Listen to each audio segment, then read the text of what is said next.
இன்றைய வீடியோவில் இலங்கையை அதிர்ச்சி அடைய வைத்த இரண்டு கொடூரமான சம்பவங்களை உங்களுடன் பகிர்ந்து கொள்ளலாம் என்று நினைக்கின்றேன்.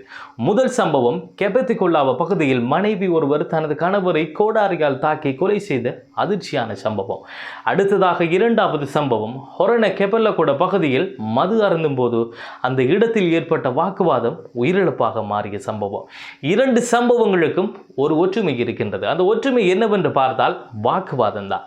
வாக்குவாதம் மற்றும் வன்முறையால் எவ்வளவு பெரிய விபரீதம் ஏற்படலாம் என்பதற்கான ஒரு பெரிய உதாரணமாக இந்த இரண்டு விடயங்களையும் நாங்கள் எடுத்துக்கொள்ள முடியும். இன்று இந்த இரண்டு சம்பவங்களையும் விரிவாக பார்த்து சமூகத்துக்கு இப்படியான சம்பவங்கள் தருகின்ற பாடங்கள் என்ன என்பதையும் விரிவாக பார்க்கலாம். முதலாவதாக நடந்த சம்பவம் கெபெத்திகொல்லாவ போலீஸ் பிரிவில் நடந்த ஒரு அதிர்ச்சிகரமான கொலை சம்பவம் தான்.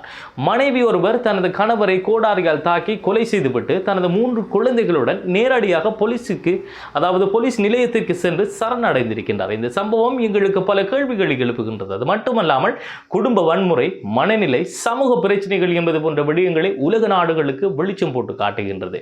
போலீஸ் தரப்பில் இருந்து வெளியிடப்பட்ட தகவல்களின்படி 36 வயதுடைய 3 குழந்தைகளினுடைய இந்த தாய் கணவருடன் வாக்குவாதத்தில் ஈடுபட்டிருந்த போது அந்த நேரத்தில் கணவர் வாளால் மனைவியை தாக்க முயன்றதாகவும் அதற்கு தன்னை பாதுகாக்க வேண்டிய நிலைமை ஏற்பட்டதால் அந்த முயற்சியின் போது மனைவி கோடாரியை எடுத்து கணவனின் தலையில் அடித்துள்ளதாகவும் தெரிய வருகின்றது. அடி கொஞ்சம் பலமாக விழுந்ததால் கணவர் சம்பவ இடத்திலேயே உயிரிழந்திருக்கின்றார். இதற்கு பிறகு அந்த தாய் தனது 3 குழந்தைகளையும் கூட்டிக் கொண்டு நேராக கெபெத்திகொல்லாவ போலீஸ் நிலையத்திற்கு சென்று சரணடைந்திருக்கின்றார். இப்படிப்பட்ட சம்பவங்கள் எப்போதுமே எங்களுக்கு பலவிதமான கேள்விகளை எழுப்பிக் கொண்டிருக்கும். குடும்பத்தில் வன்முறை எத்தனை நாட்களாக நீடித்தது? அந்த மனைவிக்கு உண்மையிலேயே செல்ஃப் டிஃபென்ஸ் தேவைப்பட்டதா?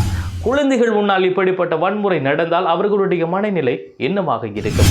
இப்படியான ஒரு கொலை சம்பவத்தை ஒரு தனிப்பட்ட கொலை சம்பவமாக பார்க்க முடியாது. மாறாக அதனை எமது சமூகத்துக்கு உள்ளே நடக்கின்ற டொமஸ்டிக் வயலன்ஸுக்கு ஒரு அடையாளமாக கருத முடியும். பெரும்பாலும் இப்படிப்பட்ட தகராறு மன அழுத்தம், வறுமை அல்லது மது பழக்கம் போன்ற காரணங்களால் தீவிரமடைந்து போகின்றது. குடும்பத்தில் உள்ள பிரச்சனைகள் தீர்க்கப்படாமல் போனால் அது இப்படிப்பட்ட துயரமான சம்பவங்களாக மாறுகின்றது. இதனை நாங்கள் சட்ட ரீதியாக பார்த்தால் இது ஒரு கொலை வழக்காக இருந்தாலும் மனைவி செல்ஃப் டிஃபென்ஸிற்காக நான் இதனை செய்தேன் என்று கூறி வழக்கினுடைய தீர்ப்பை வேறு ஒரு கோணத்தின் பக்கம் கூட கொண்டு செல்ல முடியும். ஆனால் அங்கே சம்பவ இடத்தில் நடந்த விடயங்கள் அனைத்தையும் போலீசார் வழங்குகின்ற கிரைம் ரிப்போர்ட்டின் அடிப்படையில் நீதிமன்றம் இதனை எப்படி பார்க்க போகின்றது என்பது முக்கியமான ஒரு விடயம். இதனை நாங்கள் சமூக ரீதியாக நோக்குகின்ற போது இந்த 3 குழந்தைகளும் தங்களுடைய தந்தையை இழந்த அதே வேளை தாய் சிறையில் அடைக்கப்பட வாய்ப்பு இருப்பதால் அவ்வாறு சிறையில் அடைக்கப்பட்டால் குழந்தைகள் தங்களுடைய தாயையும் இழந்து பாரியதொரு மன உளைச்சலில் வாழ வேண்டிய நிலை ஏற்படுகின்றது. அத்தோடு நாம் இரண்டாவதாக பார்க்க போகின்ற கொலை சம்பவம் என்னவென்றால் இது ஹொரண போலீஸ் பிரிவிற்குட்பட்ட கெபெல்லகொட பகுதியில் நடந்த துயரமான ஒரு நிகழ்வு. மது அருந்திய இடத்தில் ஏற்பட்ட ஒரு சிறிய வாக்குவாதம் இறுதியில் உயிரிழப்பாக மாறிய கதைதான் இது.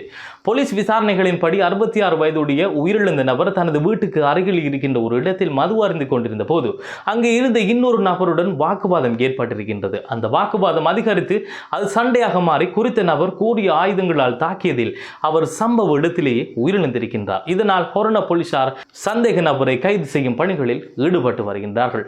எளிதாக ஏற்பட்ட வாக்குவாதம் உயிரிழப்பாக முடிந்திருக்கின்றது. அது போதையில் ஏற்பட்ட ஆத்திரம் ஒருவருடைய உயிரையே பறித்திருக்கின்றது. 2 குடும்பத்தையும் நடுத்தருவுக்கு கொண்டு வந்திருக்கின்றது.